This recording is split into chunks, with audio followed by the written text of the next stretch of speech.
चमचमाती सर्दी की रात थी। आसमान में झिलमिलाते तारे और घने जंगल के बीचों बीच एक लकड़ी की झोपड़ी सी नजर आ रही थी। झोपड़ी के बाहर आग जल रही थी। 4 औरतें आग के पास बैठी हुई दिखाई दे रही थीं। सबके चेहरे एक अलग ही कहानी बयां कर रहे थे। ठंडी हवा के झोंकों के साथ दूर दूर तक सन्नाटा पसरा हुआ था। शालिनी ने अपना शॉल ठीक करते हुए कहा, ये ठंड तो जैसे हड्डियों में उतर रही है। अच्छा हुआ आग जला ली, वरना जम ही जाते।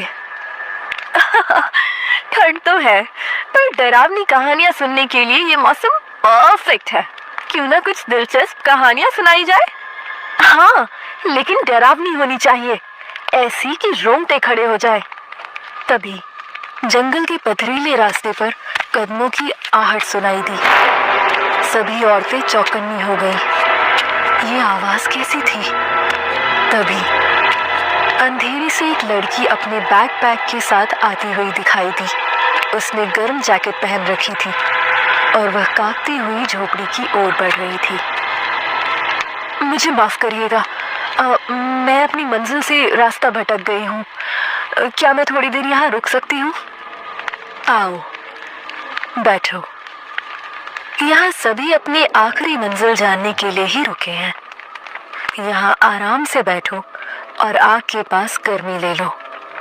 वैसे तुम्हारा नाम क्या है? थैंक यू, मेरा नाम अंजलि है। सब औरतों ने बारी बारी से अपना नाम बताया।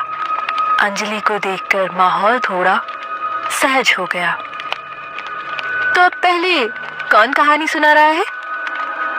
कौन सी कहानियां? यहाँ सभी डरावनी कहानियां सुना रहे हैं। तुम्हें डर तो नहीं लगेगा ना? जी नहीं, मुझे बहुत मजा आएगा। मुझे डरावनी कहानियां सुनना बहुत पसंद है। देख लो, यहाँ 4 अनजान औरतों के साथ रात के अंधेरे में डरावनी कहानियां सुनकर डरोगी तो नहीं? Not at all. I'm so excited. Shalini ने आंखों में चमक लाते हुए कहा, तो चलो मैं सुनाती हूँ। ये कहानी नहीं, हकीकत जैसी है। मैं खुद गवाह हूँ।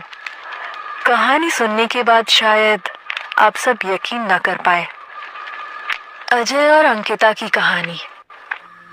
शहर के बीचों बीच एक बड़ा सा घर था। उस घर में अजय और अंकिता अपनी शादीशुदा जिंदगी बड़ी खुशी से बिता रहे थे। वैसे उनके पास सब तरह की खुशियां थीं, लेकिन जिंदगी में एक कमी थी। उनके नसीब में बच्चे का सुख नहीं था, इसीलिए वो दोनों दुखी रहते थे। जैसे जैसे दिन बीतते रहे, अंकिता उसी गम में डूबने लगी थी। अजय, शादी को 6 साल हो गए हैं। हर बार उम्मीद करती हूँ मैं कब तक ये सब सहूंगी। अंकिता, मैंने कहा ना सब ठीक हो जाएगा। डॉक्टर ने भी कहा है कि थोड़ा समय लगेगा। डॉक्टर के पास तो कब से जा रहे हैं, लेकिन कुछ नहीं हुआ। अब हमें कुछ अलग करना पड़ेगा।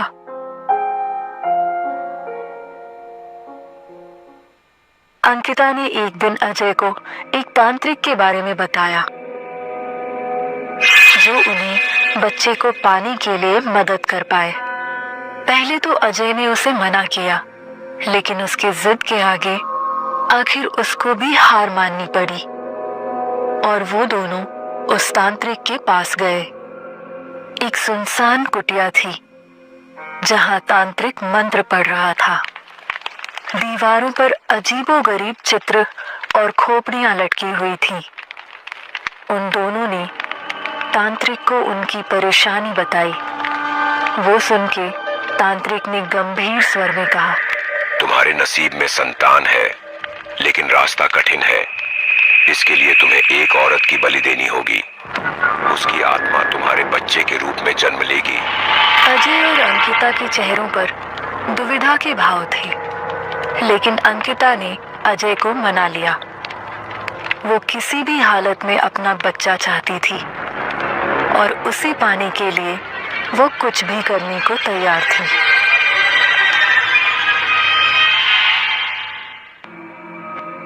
अजय, अगर ये हमारा आखिरी उपाय है तो हमें करना होगा।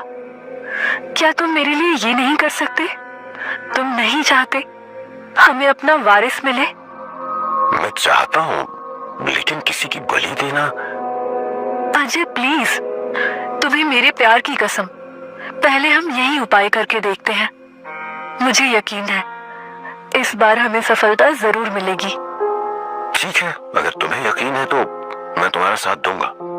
अजय और अंकिता को बलि के लिए एक औरत की जरूरत थी, लेकिन उन्हें कहीं भी ऐसी औरत नहीं मिल रही थी जिसके मरने से किसी को संदेह नहीं होगा। उन्हें जल्द से जल्द बलि की तैयारी करनी थी, इसीलिए ना चाहते हुए भी उन्हें एक वैश्या का सहारा लेना पड़ा। अजय और अंकिता को एक लीला नाम के वैश्या के बारे में पता चला। शहर के एक सुनसान जगह पर एक कोठे पर वो लीला से मिलने गए। लीला साधारण कपड़ों में थी, लेकिन उसकी सुंदरता छुपाए नहीं छुपी थी। आप लोग क्या चाहते हैं?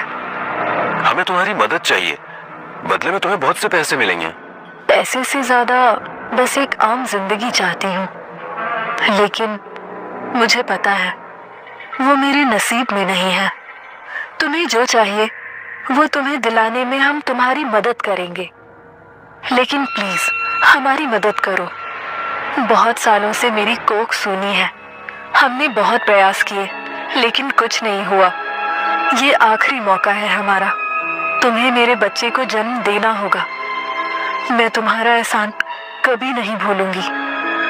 अच्छा ठीक है, मैं तैयार हूँ। लीला को उन दोनों ने झूठ बोलकर अपनी बलि के लिए तैयार किया। बलि के दिन उसे बच्चे के लिए पूजा करनी है, ये बोलकर तांत्रिक के पास लेकर गए। तांत्रिक मंत्र पढ़ रहा था। कुटिया के कोने में लीला बैठी थी। लीला को कुछ ठीक नहीं लग रहा था, उसकी आंखों में डर साफ झलक रहा था। कुटिया में मोमबत्तियों की रोशनी मध्यम हो रही थी। तांत्रिक अपनी आवाज ऊंची करते हुए मंत्र पढ़ रहा था।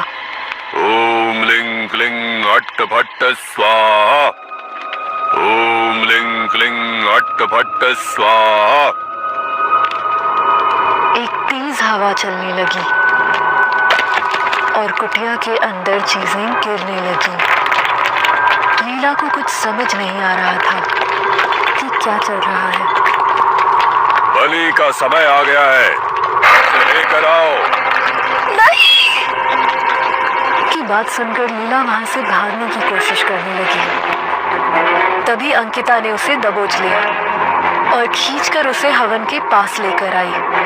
वो अपने बच्चे को पाने के लिए हैवानियत पर उतर चुकी थी। तुम ये ठीक नहीं कर रही हो, तुम लोगों ने मुझसे झूठ बोला है। चुपचाप हमारी बात मानो। वैसे भी तुम जैसे लोग जिंदा रहने के लायक नहीं होते। तुम्हें जिंदगी में कोई अच्छा काम करने का मौका मिल रहा है। लड़ने की कोशिश की, उस चक्कर में अंकिता के हाथ में खरोंच आ गई और खून बहने लगा। अजय उसकी मदद के लिए आया और दोनों ने मिलकर लीला को पकड़ लिया। तांत्रिक ने अपना आखिरी मंत्र पढ़ा और एक जोरदार वार किया।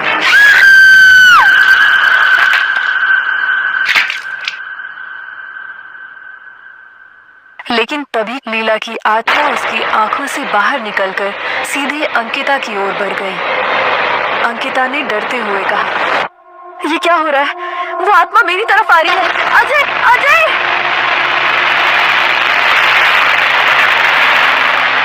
अंकिता को होश आया तो वो अपने कमरे में बेड पर थी।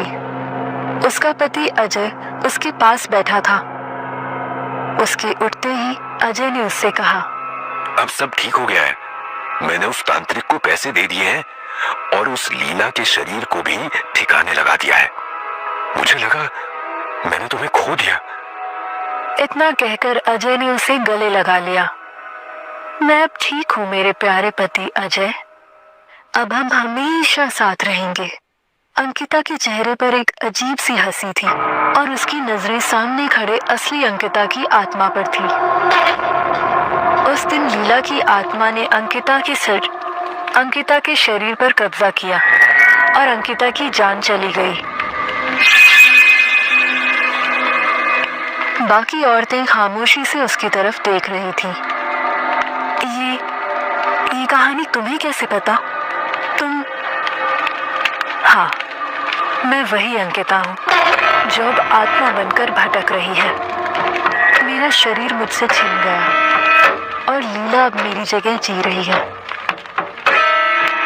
जब तू देखने के लिए हमें